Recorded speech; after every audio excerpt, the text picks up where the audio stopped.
Sixth inning underway in game 3. And Steve, I'd suggest to you this has the potential to be a big inning, not just in this game, but in this series. You've got the 2, 3, 4 part of the orders coming up both sides in this inning. And at a point in the game where both pitchers, especially a power guy, can start to tire a little bit. Jason Schmidt has not shown any signs of that so far in this ball game. He's been outstanding, matching Maddox pitch for pitch. Schmidt, who broke in with the Atlanta Braves. Matter of fact, he's got himself a World Series ring. He was not on the active roster in 1995 when the Braves were able to win that one elusive World Series title. But they gave him a ring, and he refuses to wear it. He says, I didn't do anything in the postseason. I didn't play. I will wear one when I do something that helps my team win one. Got a shot at it this year.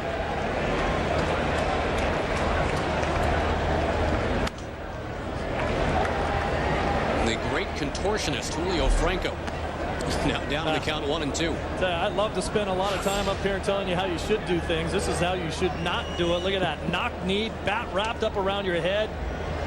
You have to be tremendously strong to get that bat wrapped all the way back around your head. Swings a 35-ounce bat. Barry Bonds swings a 32-ounce bat, and then get that through the hitting zone. And he gets it done.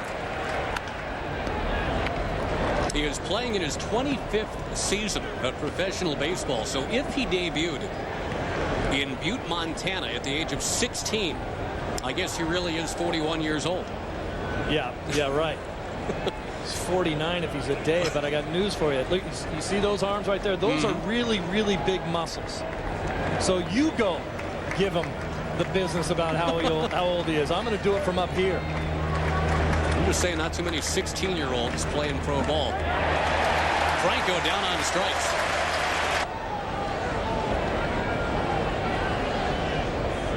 Schmidt is not allowed a base runner since that for-call triple that dropped beyond Barry Bonds to lead off the third.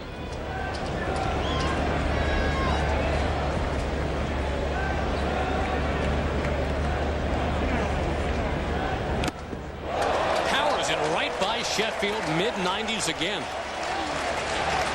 That's a mistake right there, though. He doesn't want the ball down in this area of the strike zone. He wants to lift that pitch. Great velocity, but if you throw that pitch to Sheffield too many times, he will hit it.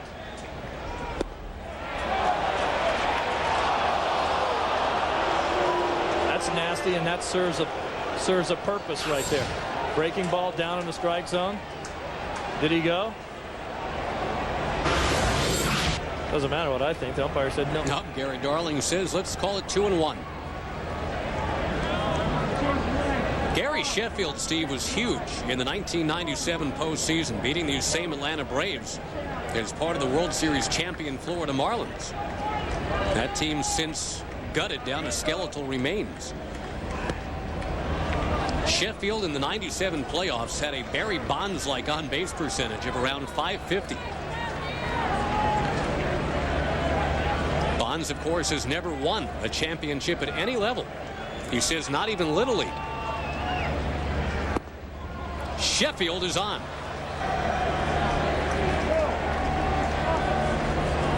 White knuckle West Coast baseball for you on Fox today. How about Dusty Baker earlier talking about Chipper Jones as a switch hitter and how good he is from both sides of the plate. More power lefty, but he has closed that gap right-handed, although this year only 4 home runs from the right side of the plate. But compared him to guys like Eddie Murray, Reggie Smith, you're gonna like that. Your name's Chipper Jones. Yeah, Don Baylor, the one that really helped him cultivate the right side swing. This left side swing has always been a thing of beauty. And Baylor basically just said, why can't you hit the ball out right-handed? Go up there and hack.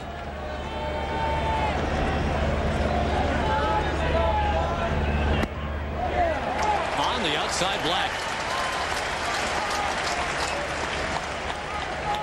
Yeah, Don Baylor pretty much pointed out to Chipper Jones, you don't go up there trying to slap a single somewhere. Your mission is to do damage. That goes for righty or lefty.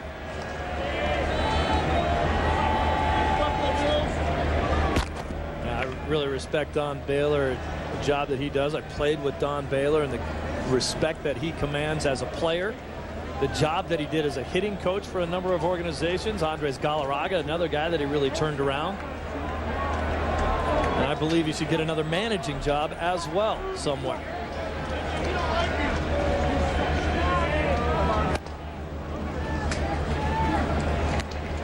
Chipper Jones certainly connected with him. And Chipper Jones, we've talked about this, has connected often off of Jason Schmidt in the past. Including today, 14 of 30 lifetime. That includes 4 home runs.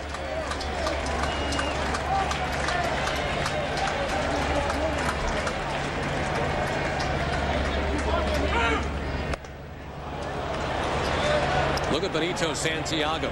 Body language says, hey, settle down. I know it's Chipper Jones. You're still Jason Schmidt. Settle down.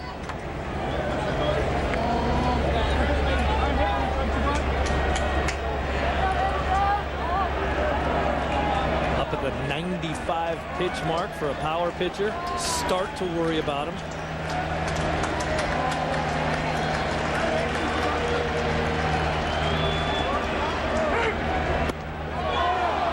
Runs the count to 3-1. And we've talked about this, Steve. As much damage as Chipper Jones has done against Schmidt, the man on deck, Andrew Jones, has never been able to sniff any damage against him. Well, the guy on first base, you don't want to be too careful with him. If Chipper sees anything near the strike zone, he's going to come out of his shoes right here. Tries to check his swing, and he did.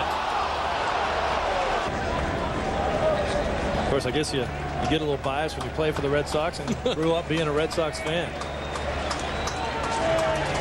Can't go wrong with any of those choices. There is magic to be made here in the 2002 postseason. This series tied at 1. Game tied at 1. 1 ball, no strikes to Andrew Jones. Again, he is 1 for 19 lifetime against Schmidt. I'll tell you what, there's a huge at bat for Jones right here too, and I really like the way he took that breaking ball. He's been very over aggressive in this series so far. He needs to calm down and get his swing together. Schmidt trying to loop it onto the outside corner. He falls behind 2-0. And you've got a suddenly hot Vinny Castilla looming on deck. You know, Josh, you just watch to see how guys take pitches when they're not swinging at him, and he looks very calm and collected up there right now. Check swing.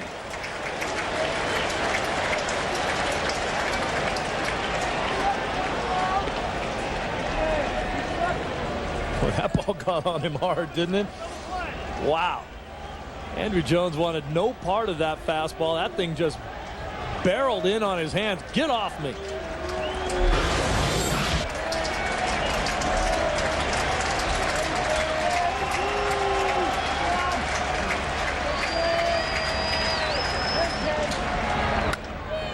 To right field and foul. 2 balls, 2 strikes now. This is a duel right here, Josh. This has been very impressive. Schmidt gets behind on the count with 2 breaking balls that Jones just spits on. And then Schmidt comes back with a nasty tailing fastball in on his hands and a filthy fastball out on the outside corner. I don't know if he's got confidence in that breaking ball right now. Bounce it right here and see if Jones chases.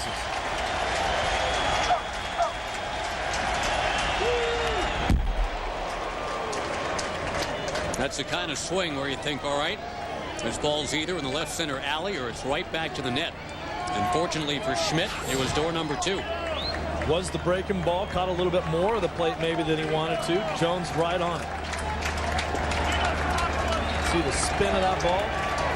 Boy, that's a great shot with a super slow-mo camera. Keep in mind, too, Psycho, that Schmidt has allowed only 4 home runs to right-hand batters all year. Andrew Jones, 35 home runs during the regular season. You make a mistake to this guy, it's lights out.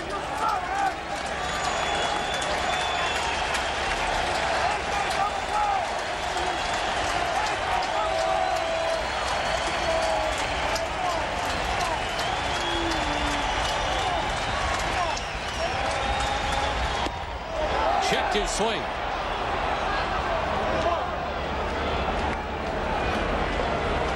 Another 3-ball count for Jason Schmidt. Does he have enough of the fastball left in him here, Steve, to throw that pitch here 3-2? I think we're going to find out. Santiago's going to go out there and find out exactly what he wants to throw, so there's no indecision at all on either of their parts. I think Benito wants to know from Schmidt what he thinks he can get him out with. You also run the risk here of a 3rd consecutive walk in the inning. The only walk all game had been the intentional pass to Chipper Jones back in the 1st. I'll tell you what, he has been so impressive with both of his pitches right here, but I still think this has now become a fastball count. 2-2, you try to see if you can get him to chase the breaking ball. He fouled it off. Now I think you say, hey, you're a power pitcher, throw your fastball right by him, see what happens.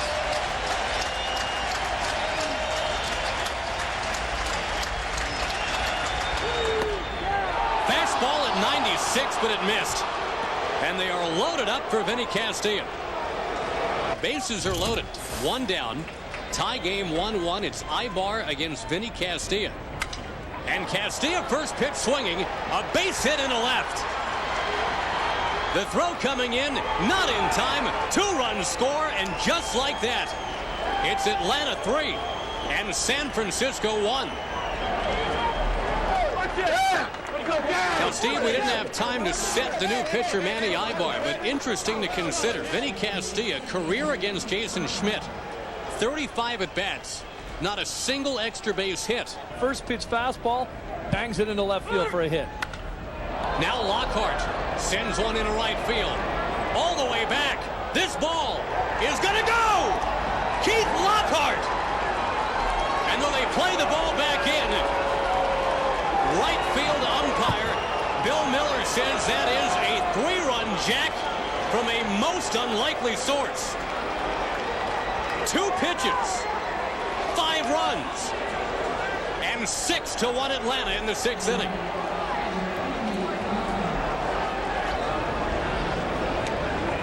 Jason Schmidt, 104 pitches. Had this game tied 1-1. Then with 2 pitches from the relief corps, Manny Ibar makes it 6-1. See as that ball sails out of the ballpark.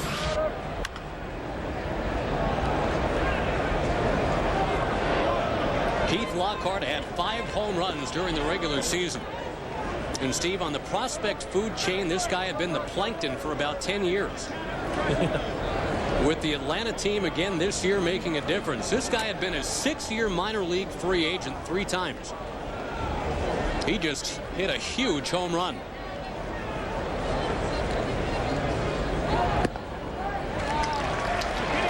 Now a couple batters too late. As far as the Giants fans are concerned, Ibar gets his man.